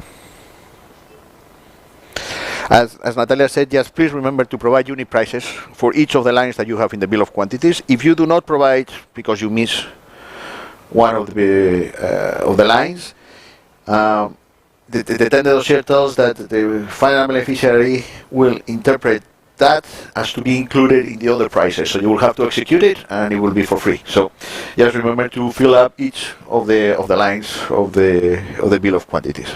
Okay. Okay. If we move forward a little bit, we're talking about the lots. This is what we want to talk about, and this is what I tried to explain before. Okay, the bids are going to be, all the tenders are going to be divided in lots. Okay, you can bid for all the lots that you want in the tender, for 1, for 5, or for 3, etc. Right? You can even modify your offer as the number of the lots that you might be awarded. If you are going for 3 lots, for example, because you have the financial requirements, you meet the financial requirements to go to 3 lots, you can specify in your tender, a letter to tender that Natalia explained before, in which you say what is your offer price. You can say this is my offer price, but if I get awarded 2 lots, there will be a discount of 5%. And if I get awarded 3 lots, there will be a discount of 8%. So those numbers will be considered when we do when the final beneficiary does the evaluation, the financial evaluation of the bids, and those discounts will be applied. So that's the way that if you are going to get a bigger part of the works, you can get lower price. And if you are not awarded the bigger part of the works, but you're only awarded 1, because you are not cheap enough or commercially, let's say, competitive enough in the other bids, in the other lots, you still don't lose money because you know your discount will not apply in this case. Okay, this is important to consider, because I haven't seen that it. I mean, this is very common in other countries, and I haven't seen that in Ukraine yet. So this is a very good way for contractors to assess the works and to get higher chances of winning. Okay. As I said, the qualifications on the lots have to be, I mean, if you do not meet qualification requirements to go to the big lot for 4 million, don't go. But if you meet qualification requirements to go to 3 lots, but you only meet the qualification requirements to be awarded 1 lot, doesn't matter, go to the 3. Because you will only be awarded 1, okay, because your financial resources will not be capable to carry on the 3 lots, but you will be awarded 1. If you go to only 1, you target only 1, and then there is that lot, there is someone that is present a more competitive offer, you will be awarded none. Okay. Joint venture agreements. It is something that is highly recommended, especially for local companies in the cities. There are a lot of, as you see there, in the 5 cities that are participating in the program, they are not major construction companies. Kyiv is not there. What we have is smaller companies. And local companies which are encouraged to participate and to learn how to work this, they are not participating because they cannot even, some of them cannot even meet the smaller lots. So we are actually encouraging them to get together within the same town or the same area, the same oblast, and form a joint venture and participate, because we are really, we're really looking forward for them to be included. Okay. One thing, unfortunately, yes, the bids must be in English.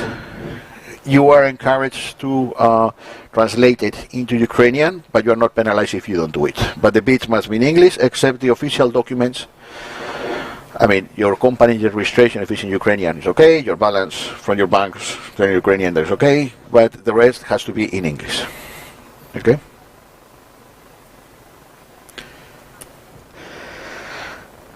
And now going into the contract conditions, as I said, the contract conditions are the standard for the small works World Bank contract condition. When you sign the contract, you really need to provide the performance security. This is something that we have also changed in the past. The performance security was 10% of the contract amount. We understand that some of the smaller companies have problems to obtain this performance security, so now we have reduced it to 5%. So 5% performance security needs to be signed and provided at the contract signature date. Okay. At the contract signature date also is needed the advance payment security, but the advance payment can be changed by the contractor according to the needs. The advance payment can be anywhere from 0% to 10%. Which is the maximum of advance payment that we are going to give. So if you cannot provide a bank guarantee for 10% for your advance payment, but you can provide a bank guarantee for 5%, you can request only an advance payment of 5% for the advance guarantee and it will be provided. Okay? Or if you say, I don't want any advance payment, well, of course, you don't have to provide any securities on that. And the insurance, which are the normal insurance that are described in the normal tender conditions. Okay? One thing that I want to highlight here are the other parties that are involved in the contract. It's important to mention the contract is signed between the final beneficiary and the contractor. Those are the parties that sign the contract. Those are the only parties that can change the contract. Nobody else can change the contract except them by mutual agreement. But in their contract conditions, there are two figures that are mentioned. One of them is the project manager. The project manager is the person that actually manages the contract on behalf of the employer. He's the one that recommends the employer how to behave, what to sign, what not to sign. He's the one that asks contractors to provide variations, to study claims, etc. And usually what we are having is that the project manager is someone that belongs to the employer. Usually it's the head of the PIU that we have talked before, or the deputy head, or somebody like that. Okay. The project manager is assisted by a technical supervisor. Please don't confuse with the author supervision. The author supervision is given by the contractor because it's a design and build. The technical supervisor is higher level supervision that is normal in the international financial institution contracts, sort of like a FIDIC engineer. Okay, and is supporting the project manager in the decisions, is evaluating the works done by the contractor, etc. It's a technical support that the project manager has. Okay, and of course, a very important part is the payments. Okay, now this is unfortunately the payments are not the best option that these contracts have right now, but. Well, we hope, I don't think it will be improved because the bureaucratic conditions involved are quite large. The contractor has to prepare every 2 months the amount of works actually done. Okay, using the bill of quantities, it prepares sort of like an interim payment certificate. And with that, in that bill of quantities, at the end, he has to subtract first the percentage of advance payment that is agreed over the IPC until the advance payment is repaid. Has to include a retention for guarantee, which is usually at 10%. It's going to be at 10% of the total IPC, so that will be withhold from that payment will be withhold from the employer, and will be used to guarantee that the contractor will finish the works later on.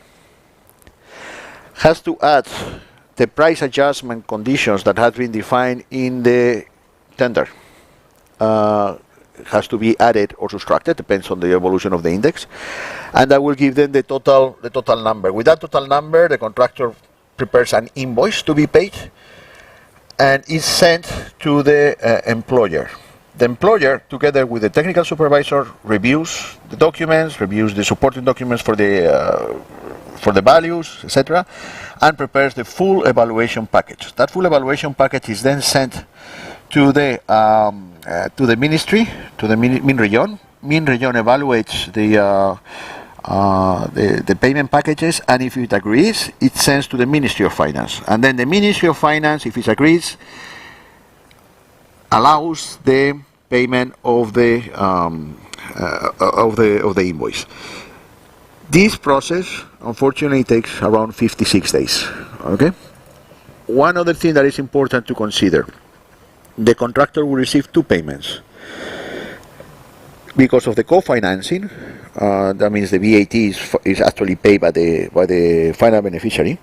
The contractor will get first a payment from the funds for the loan from the EIB that comes from a project account, and then we recommend 2 to 5 days later we'll receive the VAT payment from the employer. So there will be two payments for one invoice. Okay. And as I said, last but not least, the environmental social management plan. Now, this is something that we have been struggling a little bit. Okay, environmental social management plans are very important in the implementation of these projects. Every environmental social management plan includes the waste management plan, health and safety plan, stakeholder engagement plan. I'm forgetting someone else. Social plan and safety, health and safety, and waste, and a stakeholder engagement plan. Okay, they not only have to fulfill the Ukrainian legislation, they have to fulfill the European legislation.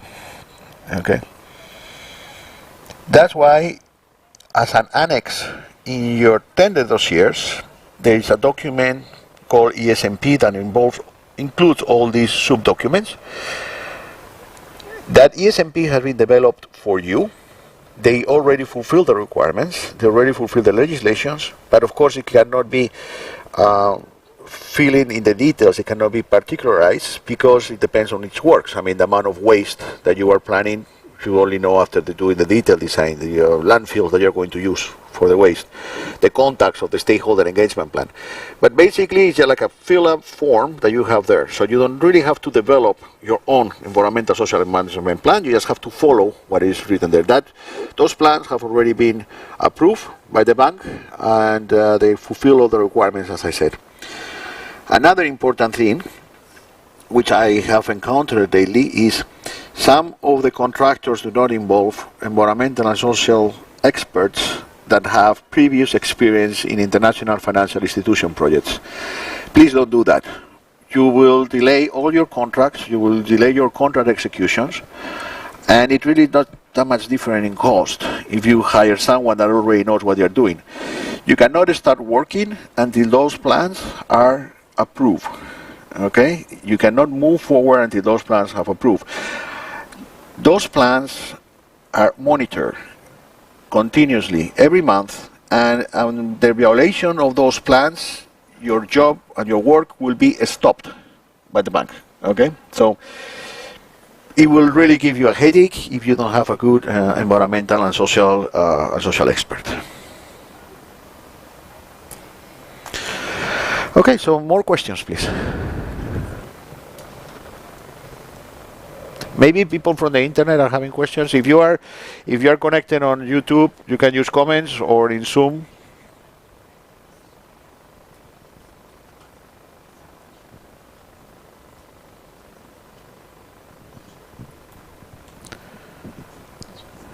No? Yeah. Таке питання. Я Людмила Олійник. My name is Lyudmila Olinik, so can you tell us, please, at what stage, according to this procedure, we have the issue of dealing with financial resources, of the money that are free of the non-criminal money, non-money laundering, the money free of the financial liabilities. So whether it is considered as well, because we have had it on the presentation from the World Bank multiple times, and how does it how does it comply with your requirements as well? And at other conferences, we have heard some other information as well. So what are your requirements towards that? It's not just that we've had this technical presentation today or the project-wise presentation, but how do you deal with these issues and these requirements? How does that information is also combined to this procedure of the clearance of the money? Integrity. Yeah. Yeah, well, there is a declaration of integrity that has to be included. It is the same basically in the World Bank. There is not that much difference. It has to be included a declaration of integrity for the bidder. If it's a joint venture, it has to be signed by each member of the joint venture. And basically, this is what it is. If you are found that you are lied in your declaration of integrity, you will be liable, and you will probably be blacklisted. Well, the EIB doesn't have any blacklist, but I mean, you will have problems getting projects with other financial institutions if you lied in your covenant of integrity. Yeah? That's the only thing we can do. Any more questions?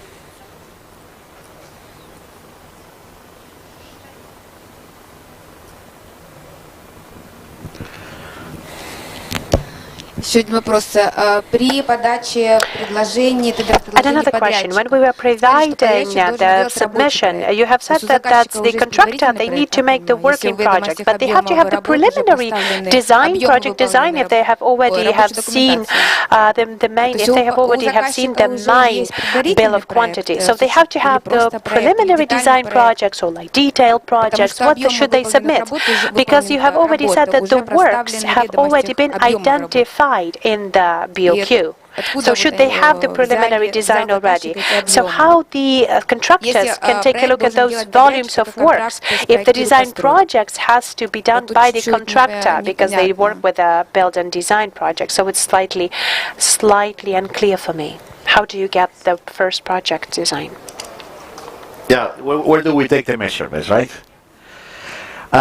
We have as I said, we have visited each of the buildings that are included in the tender dossiers. Okay, in the tender dossiers, if you go to the annexes, there is a document developed for each building. In that document, you have the measures that have been taken by us on site. It's not a project. It's not a design project. It's not a basic design. It's just a site visit report. Okay, in which you have the measurements that are there, pictures with the details that we found interesting, measures that we have considered to go into the bill of quantities, and where do we take the measures. You have things like number of windows and the size of each windows, number of doors and the size of each doors, the stairs that you have, how many cubic meters of concrete we consider if you have to rehabilitate some entrance stairs. All that information is in each of the site visit report for each of the buildings. Okay, this is the information that you have. This is the information that we use to develop the bill of quantities, but it's not a project. It's not a design. Everything has to be developed from the contractor. Okay.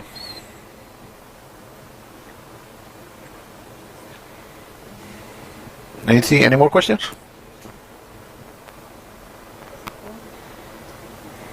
No? Okay. Well, thank you very much for coming. I really appreciate your assistance. And yeah.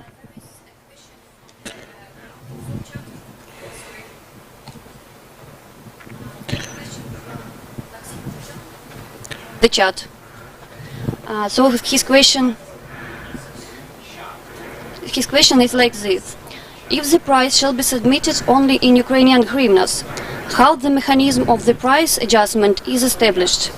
Does it refer to the particular inflation indexes issued by the authorities in Ukraine, or the tenderers may propose their own sources of an index? Yeah, this index issue is a struggling fight that I have with with a lot of Ukrainian companies, because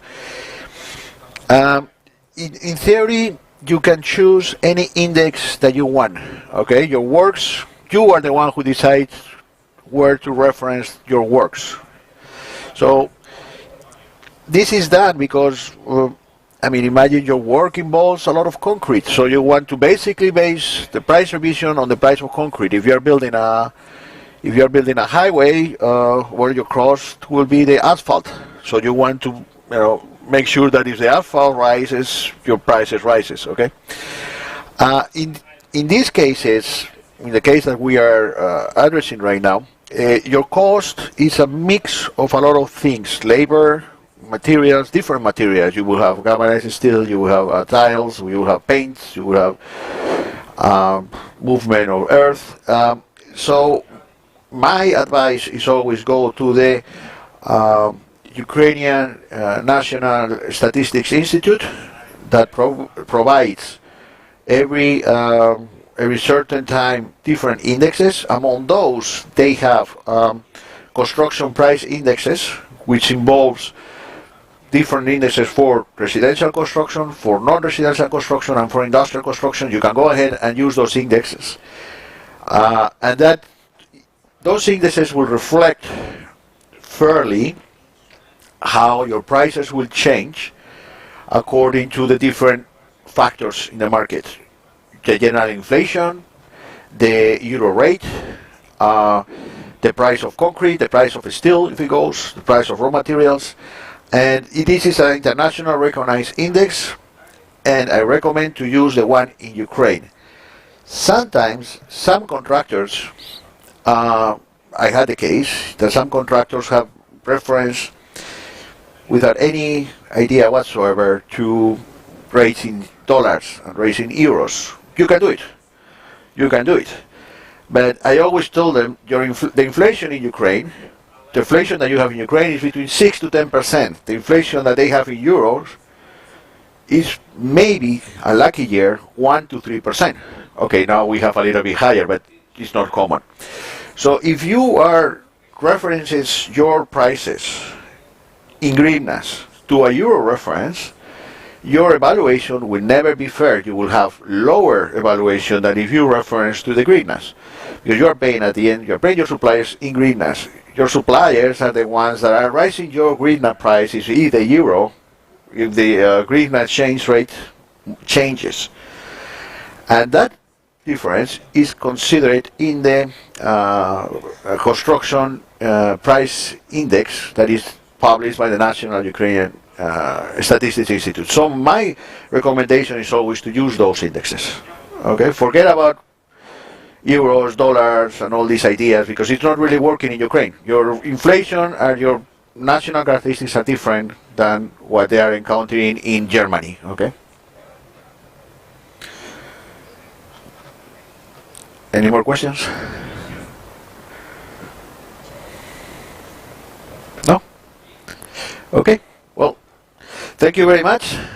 As I said, we're really happy to have you here. For all of you that have been registered, you will receive in your email the link to this presentation. You will also receive the PowerPoint presentation in Ukrainian and in English for your future references. And we encourage you to ask us general questions if you think that they were not clear, and we will issue those clarifications to all the companies that have been registered. Not about particular tender dossiers, because those particular tender dossiers will have to follow the tender dossier procedures. But as a general, what we have discussed here, if you have any questions, please feel free to send us an email, and we will try to reply to all of you that have been registered. Okay? And please follow the official journal of the EU or the Prosorro for the upcoming tenders, as I said, February or March. Okay? Дякую. Okay.